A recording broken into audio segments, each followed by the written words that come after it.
Porque a Nuria Esper la conocimos exactamente cuando tenía más o menos este aire que van ustedes a ver en esta pequeña fotografía y que espero y deseo que la cámara reproduzca lo bastante bien.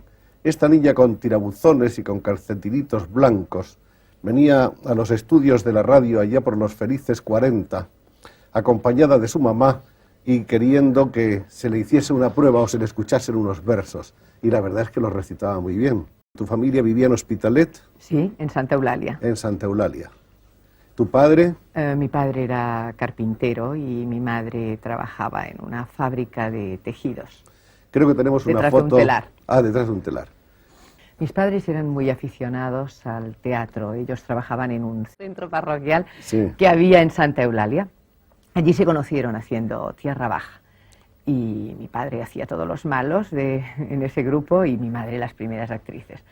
Entonces allí se enamoraron, al casarse dejaron de poder actuar porque ya las obligaciones los comieron y cuando yo nací me llamaron Nuri en recuerdo de aquella Nuri de la Tierra Baja. Esta es otra foto de Nuri, mucho más pequeña todavía, quizá cuando ya estaba aprendiendo los primeros versos. Ahí debe estar en 3 años y medio, más o menos, ¿no? Y yo creo que ahí, que apenas sabía hablar, yo creo que ahí ya recitaba versos.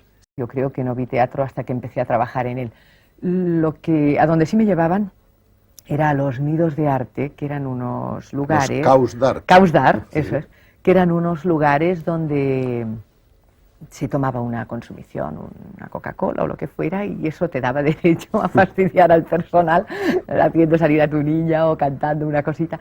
Y allí recité y allí fui adquiriendo tranquilidad y allí me vio alguien que le pidió a mis padres si me dejarían hacerme una prueba en el Teatro Romea de Barcelona porque iban a hacer un cuento infantil y necesitaban un niño o niña que hiciera el papel del gatito.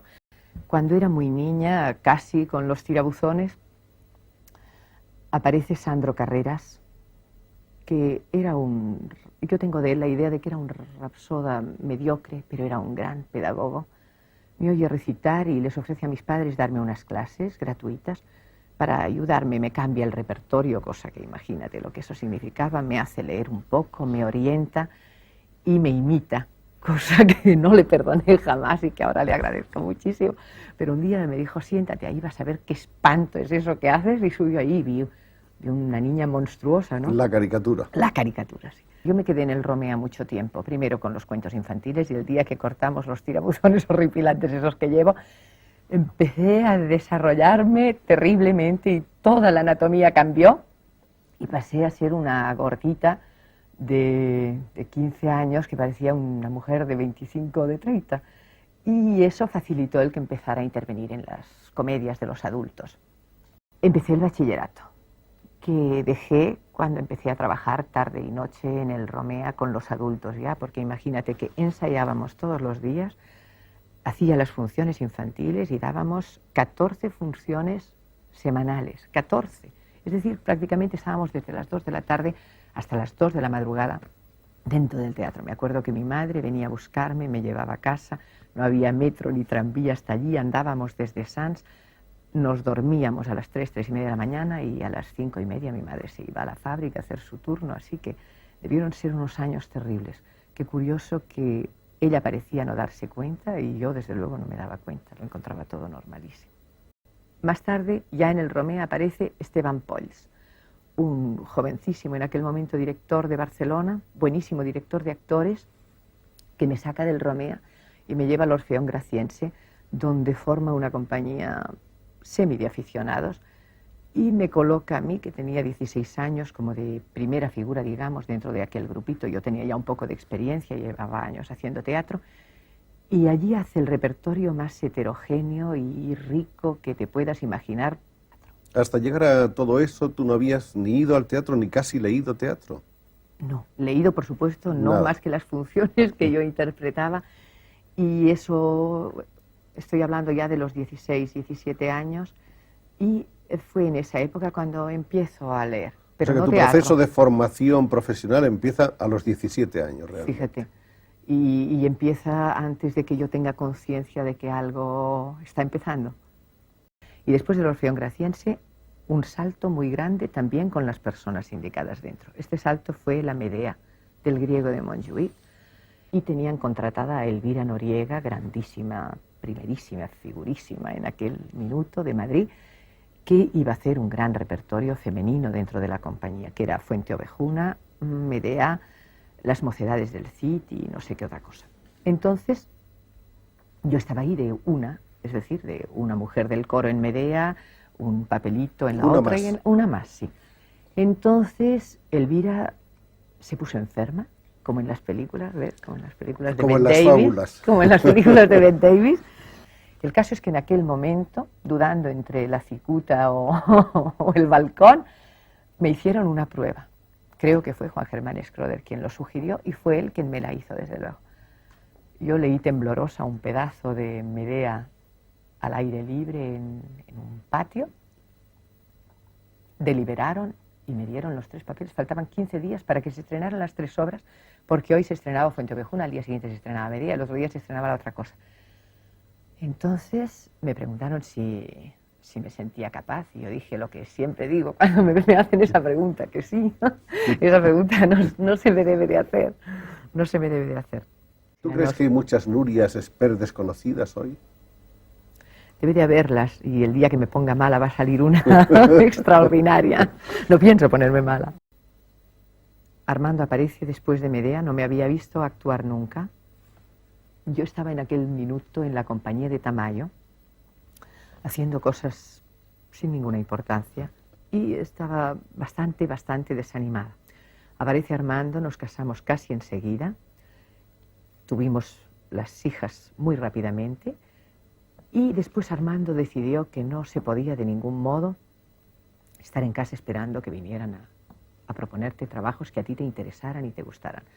Entonces decidió formar nuestro propio grupo, cosa que en aquel minuto era extrañísima. Habían muy pocas compañías privadas que hicieran otra cosa que no fueran los bulevares corrientes. Así que formamos nuestra compañía en el año 59 con Gigi.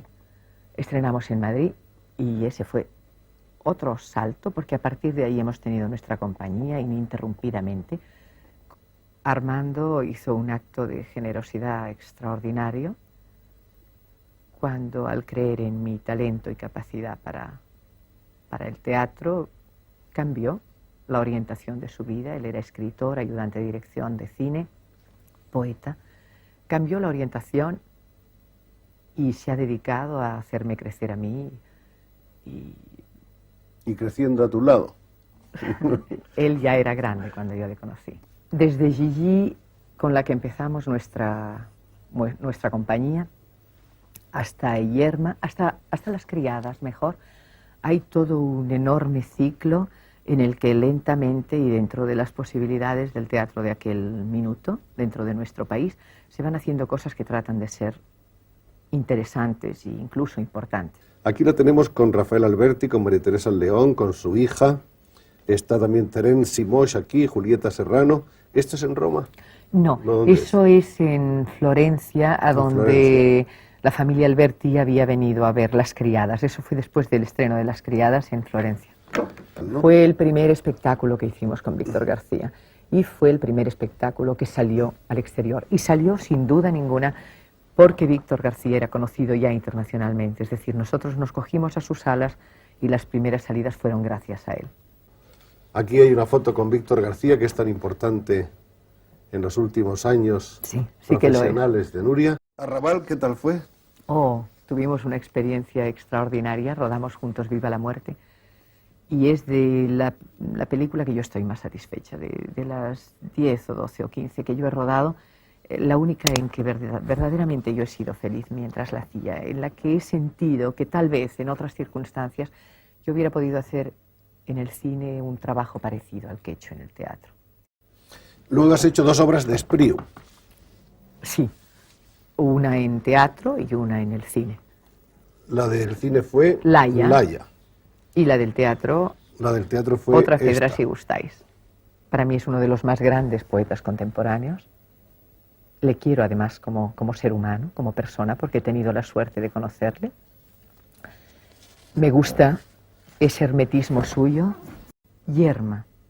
Bueno, pues Yerma fue un espectáculo que se hizo en el mundo entero, con un enorme éxito en el mundo entero, que lo llenaron de premios, de la cabeza a los pies, como en la copla, y que abrió para nuestro trabajo pues, las puertas internacionales. Tuvo unos comienzos muy duros, fue prohibida 3 veces antes de empezar. La causa de que yo había rodado Viva la Muerte con Arrabal fue una especie de castigo, de ponerme así cara a la pared. Finalmente se levantó y Yerma empezó nerviosa, histérica en el Comedia de Madrid en una noche en que yo no me acuerdo para nada de lo que hice sobre el escenario. Estaba demasiado tensa, demasiado preocupada. Fue después, en las representaciones siguientes, que fui recuperando mi sangre fría y ocupándome de mi interpretación. Volvamos a tus personajes. Salomé. Salomé. De Wilde. Terenzi, naturalmente, me propuso hacer Salomé. Me lo pensé muchísimo, ciertamente, porque no conocía el medio y me parecía que era muy arriesgado para mí, que había conseguido ya cosas dentro del teatro, jugármelas de pronto una tarde con la Salomé de Oscar Wilde en la pequeña pantalla, porque no había tenido ni el aprendizaje necesario, ni me sentía... Apareció el sueño, por supuesto, por la noche, pero finalmente acepté. Acepté porque me gustaba la obra, porque era Terenzi, porque la versión era muy bella y porque era en Cataluña y para mi gente, yo hacía mucho tiempo que no había hecho teatro en catalán. Ahí hay una foto con la cabeza del Bautista en la bandeja. En la televisión yo siento que no tengo ninguna responsabilidad y me ha dado un gran placer hacerlo. Ha sido una experiencia estupenda. Bueno, con esa Salomé hubo también su anécdota, se habló mucho de los velos. Ah, sí, sí. Pero es que eso es el minuto ese extraño y espero que breve de este país con respecto a los desnudos que me pone tan nerviosa. Yo creo que en los últimos años del franquismo el teatro español tuvo una euforia que muchos, incluida yo, confundimos, no supimos comprender bien. Entonces nosotros creímos que un nuevo público estaba empezando en España a pesar de Franco. Y eso era una grandísima equivocación, yo creo. Iban allí a sentirse una colectividad y a oír desde el escenario cosas que no leían en los periódicos, que no veían en la televisión, que era donde se tienen que ver estas cosas, como en este minuto. Cuando Franco murió y la vida se abrió en este país, el teatro ha recuperado su lugar. ¿Y qué hemos descubierto? Que el público de teatro es escasísimo. Así que yo creo que el teatro en este minuto se encuentra en un minuto precioso y maravilloso. Se encuentra desorientado, como el país entero, y sujeto, como tiene que ser, a la evolución del país, hacia adelante o hacia atrás. Así será su teatro. Una sociedad sólida hará un teatro sólido. Una sociedad enferma hará un teatro enfermo. Tú me preguntabas ahora mismo cuáles eran los peores momentos. Yo creo que los de vacío, ¿verdad? Que yo los he tenido y los tengo también. Recuerdo que después de Divinas Palabras tuve un gran vacío de interés y recuerdo eso como uno de los peores momentos de mi vida. Sin duda estaba cansada de la etapa anterior, necesitaba volver a llenarme de deseos y de vitalidad. ¿Nunca pensaste en tirar la toalla? ¿Nunca te has arrepentido? No, jamás. ¿Qué esperas hacer los próximos 50 años? Teatro.